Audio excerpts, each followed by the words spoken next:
ৰোদ পোৱাবৰ কাৰণে মাতিবা নৌকাক ৰোদ পোৱাবৰ কাৰণে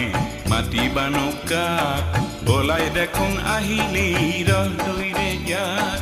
লগে লগে লৰি আহিল সেউতীহঁতৰ মাত পাৰ বগাই নামি আহিল ডালিমিৰে যাক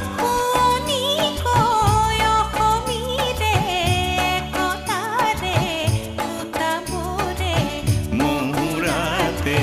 ললেহি পাত ও আইতা আইতা ও এনে আইতা নাচনি হেতাতে নাতিনিৰে বিয়া অসম আকাশ পোহৰ হ'ব উৰুলিটি দিয়া ও আইতা আইতা ও এনে আইতা নাচনি হেতাতে নাতিনিৰে বিয়া